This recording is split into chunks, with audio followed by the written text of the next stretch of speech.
दोस्तों रिसेंटली मुझे मेरे सब्सक्राइबर ने मुझे मैसेज करके पूछा कि उनको अपने इन्वेस्टमेंट की शुरुआत करना है जहां पे उनकी सैलरी रफली अराउंड 15 to 20,000 के अराउंड आती है। तो मैंने सोचा कि क्यों ना ये क्वेश्चन जो है वो मैं अपने सारे सब्सक्राइबर्स और अपने व्यूअर्स के साथ इसको शेयर करूं, क्योंकि आई अंडरस्टैंड कि कई सारे लोग यहाँ पे ऐसे हैं जिनको अपनी फैमिली को सपोर्ट करना रहता है, काफ़ी सारे लोग ऐसे हैं जिनको अपना रेंट पे करना पड़ता है, या काफ़ी सारे ऐसे लोग हैं जो अपनी एजुकेशन अपनी कंप्लीट करना चाहते हैं अपनी स्टार्टिंग सैलरी के साथ। तो इस प्रॉब्लम की जो समस्या है उसको कैसे हल किया जाए, तो आपके लिए जो बेस्ट ऑप्शन बचता है इस सैलरी के रेंज में वो है SIP यानी सिस्टमेटिक इन्वेस्टमेंट प्लान। अब इस सिस्टमेटिक इन्वेस्टमेंट प्लान की सबसे ज़्यादा अच्छी खूबी क्या है आपको पता है कि ये आपकी हर महीने डिडक्ट होती है। तो आप क्या कर सकते हो कि जब भी आपकी सैलरी आती है, से आपकी सैलरी सपोज आपकी 5 तारीख को सैलरी आती है, तो आप क्या है आप 6 तारीख की डेट डाल दीजिए, वो ऑटोमेटिकली आपका जो डिडक्शन है वो आपके बैंक अकाउंट से कर लेगा। और इससे क्या होगा कि आपको एक अपने इन्वेस्टमेंट की ज़बरदस्ती की शुरुआत आपको हो जाएगी। बट ये जो ज़बरदस्ती की शुरुआत आपको आज थोड़ा बर्डन लगेगी, लेकिन कल जब आप देखोगे, जब आप टर्न अराउंड करोगे तो आपके लिए एक अच्छा खासा इन्वेस्टमेंट प्लान सेव होके रखेगा। तो इसको कैसे करना है हम आपको अब वो तरीका बताते हैं। अभी तो आपने ये तो समझ लिया कि आपको सिस्टमेटिक इन्वेस्टमेंट प्लान करना चाहिए, और सिस्टमेटिक इन्वेस्टमेंट प्लान आपको म्यूचुअल फंड्स में करना चाहिए, क्योंकि म्यूचुअल फंड्स में जो इन्वेस्टमेंट रहता है वो पुल ऑफ इन्वेस्टमेंट रहता है दोस्तों, जहाँ पे आप काफ़ी सारे कंपनीज़ की जो इन्वेस्टमेंट है वो एक जगह पे आप कर सकते हो मिनिमम फंड्स के साथ। अगर आप इक्विटी में जाओगे तो इक्विटी में आपको काफ़ी ज़्यादा कन्फ्यूजन तो होगा ही, और हार्डली 500 रुपये की अगर आप SIP वहाँ पे शुरुआत भी करोगे तो आपको ये डर रहेगा कि एक पर्टिकुलर शेयर जो है वो कैसे रिएक्ट करता है जब मार्केट ऑकवर्ड वे में जाता है, यानी कि फ्लक्चुएटिंग बेसिस पे जाता है, जो हम इसको फ्लक्चुएटिंग बेसिस कहते हैं फाइनेंशियल टर्म्स में।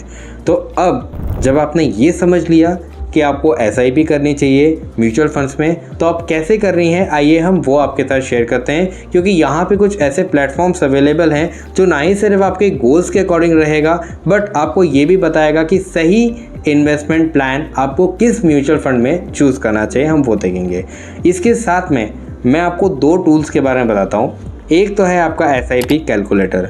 SIP कैलकुलेटर आपके गोल्स के अकॉर्डिंगली आप वहाँ पे अपने तरीके से फंड्स आप लिख सकते हो कि आपको अगर मिनिमम 500 रुपये से या 100 रुपये से शुरुआत करनी है, और आपका जो गोल है वो 3% का है, और अगर ROI यानी रिटर्न ऑन इन्वेस्टमेंट अगर आपने 10% का डाला है या 15% का डाला है, तो रफली अराउंड आपको कितना सामने निकल करके आएगा वो आपको आपके गोल्स के अकॉर्डिंग बता देगा। इससे क्या होगा, इससे आपको क्लैरिटी मिल जाएगी कि आप जब 3 साल के बाद जब आप देखोगे तो आपको इतने फंड्स मिलेंगे। तो आइए अब हम आपको वो स्क्रीन शेयर करते हैं। कि आप देख सकते हो दोस्तों, ये मैंने मोतीलाल ओसवाल की एप्लीकेशन खोल दी है।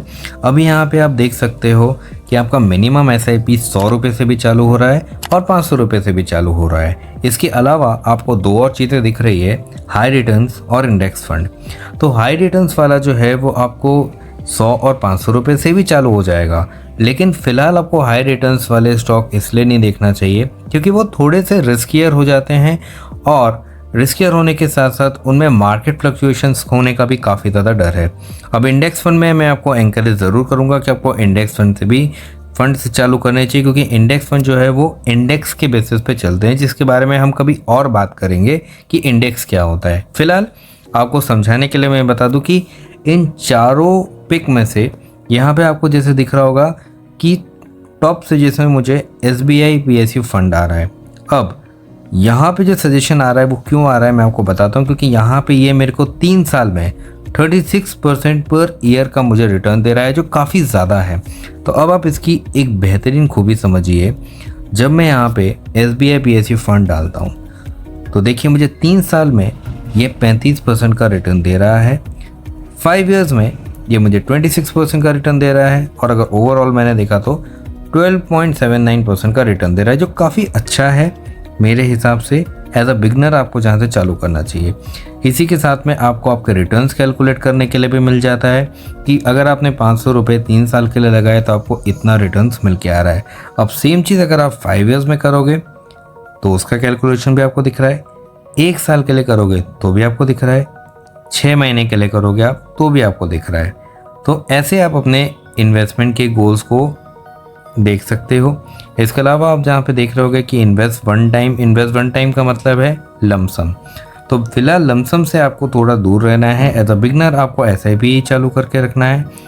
और यहाँ पे जो एक बेस्ट चीज़ जो मुझे देखने को मिल रही है वो है कंपैरिजन, कि मुझे जहाँ पे PSU बैंक का सजेशन आ रहा है वहाँ पे मेरे को इंफ्रास्ट्रक्चर पे भी सजेशन आ रहा है, क्योंकि हो सकता है कि इन फंड में से, दोनों फंड में से कौन सा फंड मेरे लिए बेटर रहेगा इसी लाइन में। तो ये एक बेस्ट चीज़ मुझे बता रहा है कि मैं देख सकता हूँ जैसा मुझे दोनों फंड के कंपैरिजन में मुझे इतना % का रिटर्न यहाँ पे देखने के लिए मिल रहा है। इसी के साथ में मेरी मिनिमम इन्वेस्टमेंट इतनी है यहाँ पे। इसी के साथ मुझे फंड साइज़ भी दिख रहा है, इन्वेस्टर्स भी दिख रहे हैं। दोनों फंड ने अपनी शुरुआत बिल्कुल सेम साल में करी थी। फिर बेस्ट चीज़ जो है वो मुझे फ़ंड बेसिस के बारे में भी पता चल रहा है कि इसके बेसिक्स क्या हैं, जो कि मेरे लिए जानना एज अ बेसिक इन्वेस्टर बहुत ज़्यादा ज़रूरी है। इसके अलावा मैं रेटिंग्स भी देख पा रहा हूँ कि मुझे रेटिंग्स कितनी मिली है इन दोनों फंड्स को मिला के। इसके अलावा टॉप 5 सेक्टर्स ऐसे कौन से हैं जो इस फंड में इन्वेस्टमेंट कर रहे हैं, और इसी के साथ में मुझे देख पा रहा हूँ कि यहाँ पे टॉप 5 होल्डिंग्स में कौन कौन से स्टॉक्स आ रहे हैं। तो इससे आपका इन्वेस्टमेंट डिसीजन और भी रिफाइंड हो जाता है, जो आपको ये प्लेटफॉर्म प्रोवाइड कर रहा है। अब ऐसे और भी बहुत सारे प्लेटफॉर्म्स हैं जो आपको ऐसे सजेशंस देंगे ताकि आपका इन्वेस्टमेंट डिसीजन और भी रिफाइंड हो जाए। मैं पर्सनली इस का कोई प्रमोशन नहीं कर रहा एंजल का, लेकिन हाँ मैं आपको ये बता रहा हूँ कि आपके एज अ बिगनर आपके लिए जो जो चीज़ें इन्फॉर्मेशन ज़रूरी है वो आजकल आपको किसी भी प्लेटफॉर्म पे मिल जाएगा। तो उम्मीद है मुझे आप इससे काफ़ी कुछ आपने सीखा रहेगा। तो अब इस वीडियो के बाद मैं आपको SIP कैलकुलेटर कैसे यूज़ करते हैं वो भी आपको बताऊंगा। तो दोस्तों जैसा कि आप देख सकते हो कि यहाँ पे आपको SIP कैलकुलेटर मिल गया था, लेकिन SIP कैलकुलेटर मैंने आपको और भी रिफाइंड तरीके से सीखने के लिए आप इसके बाद का एक वीडियो है वो भी आप देखिएगा, क्योंकि उसमें आपको मैं बहुत रिफाइंड तरीके से बताऊँगा कि SIP कैलकुलेटर आपके गोल्स के साथ कैसे लिंकअप होता है। तो इसके लिए आपको मेरा दूसरा एक वीडियो देखना रहेगा। तो मिलते हैं उस वीडियो में।